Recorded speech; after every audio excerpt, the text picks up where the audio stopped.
The mountain held its silence in the particular way that meant snow was thinking about arriving. No birds called along Mount Ashio Pass. Somewhere far below, water moved. The cedar trees breathed their cold, green breath into the white mist that rolled up from the valley like slow exhalations, and in all of it there was only one warm color, a single orange coal, burning beneath a dented iron cup, where Saya crouched alone at a cold fire ring beside a mossy waystone. 3 days had passed since the Minoa checkpoint, she counted to herself in the cadence of a woman accustomed to talking on long roads. 2 since one since she had stopped being certain that the man following her at a distance was not, in fact, following her. She lifted the iron cup and tilted it. The dried mushrooms within had begun to unfurl in the hot water, black and collapsed, their dark edges going slowly translucent, unfolding as slow as a thought remembered. Her grandmother used to say that a mushroom dried and brought back to life knew something a fresh one never would. It had survived its own disappearance. Saya wrapped both hands around the cup, and the steam rose into the mist until it could no longer be told apart from it. 30 paces uproad, Kaito stood motionless against a cedar trunk in traveling gray, his arms loose at his sides. He watched the steam from her cup. He watched her hands. He watched the steam again. To himself he reported in the flat, procedural voice of a man narrating his own life from a great distance.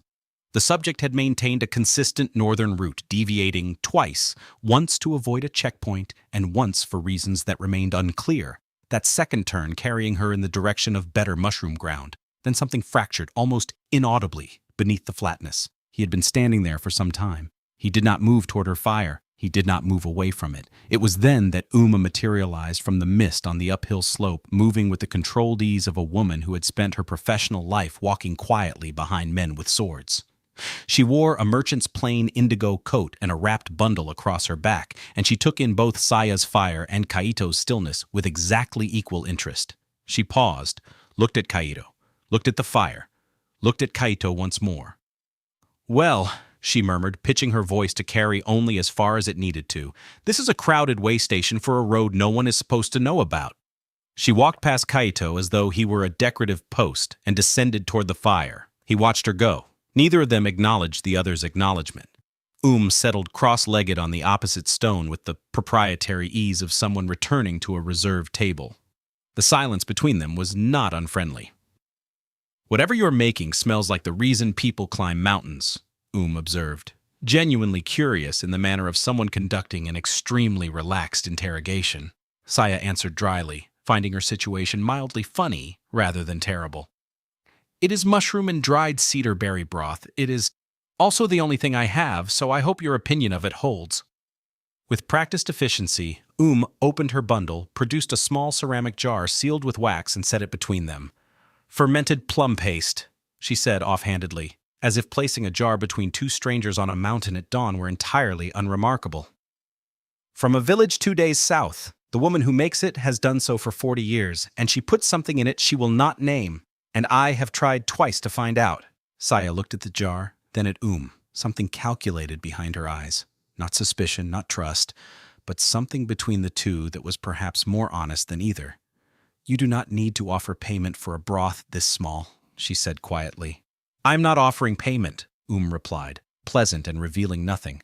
"I simply thought it would taste better with plum."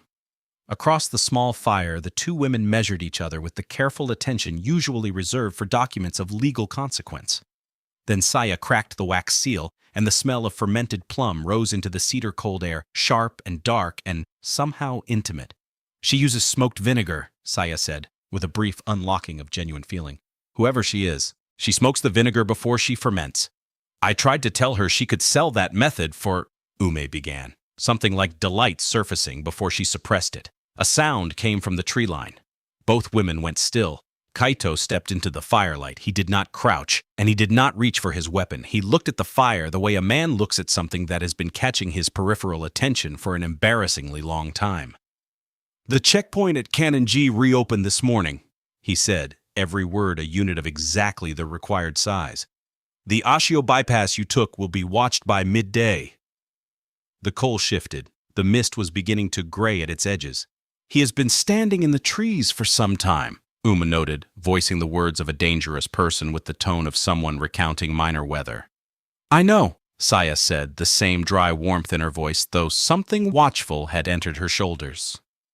Kaito sat down on the third stone, which was not nothing.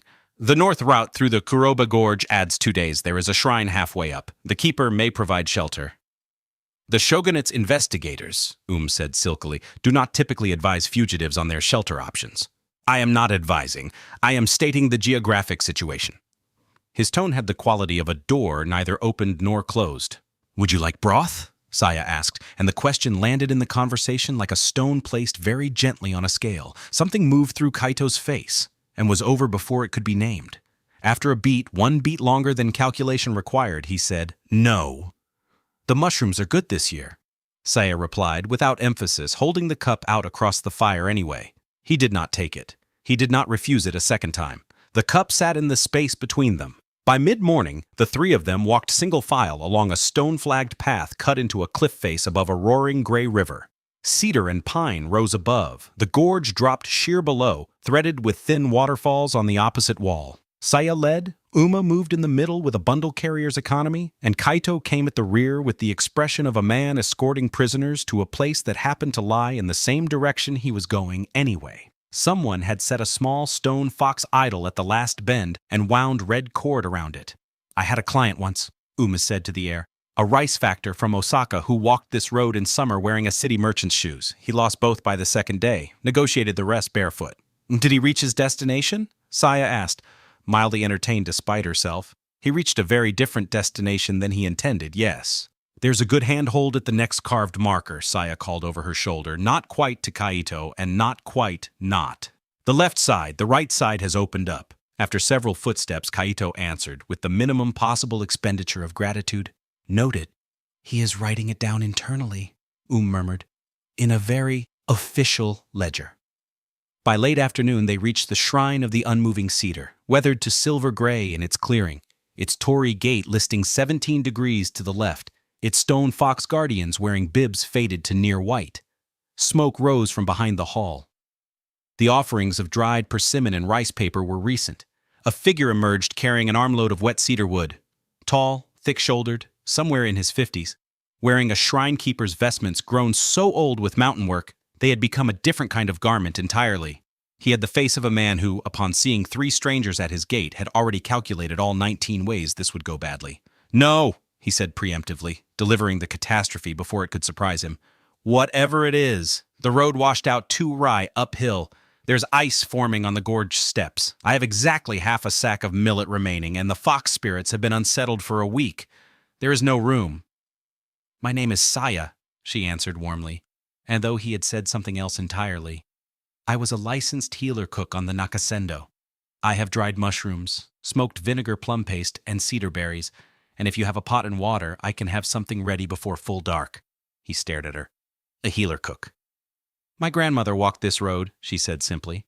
She may have stopped here. Something changed in his face, a splinter of recognition or its ghost. What was your grandmother's name? He asked slowly, testing each word before placing it. That evening, in the inner hall, lamplight fell across bare wooden boards and paper screens patched with the weights of different decades. Saya knelt at a small iron brazier with a battered bronze pot, the broth throwing amber light up across her face. Sat against the far wall, sorting her bundle with an accountant's hands, and Tessai sat across from Saya holding a ceramic cup he had not sipped. Kaito stood in the doorway, as though he had not yet decided to be in the room. The broth was building. Dried mushroom, cedar berry. A piece of dried fish Tessai had surrendered with the look of a man handing over something he had meant to eat alone. Her name was Fumi, he said carefully, as though setting something breakable on a shelf. She stopped here, 32 years ago, early spring. She was coming down from the northern districts after a fever outbreak. She treated 3 of my village's children and did not ask for payment. She would not have, Saya said, going still the way water goes still when something passes through it from below. She never did. She left something. Tessai's unease was precise now. She said if a young woman came someday asking for shelter and said her grandmother walked this road, I should give her what was left. No one spoke. The broth moved slowly in the pot. What did she leave? Saya asked, the words barely voiced. He set down his cup, crossed to a floor panel that sat slightly different from the others, and lifted it. From the darkness beneath, he drew a wrapped oilskin package. Small, the cloth aged to the color of winter water. He carried it across the room and set it before her. "I don't know what it is," he said with the quality of a man finishing a task that had rested on him a long time. "I told myself I didn't want to know. I was very good at not knowing."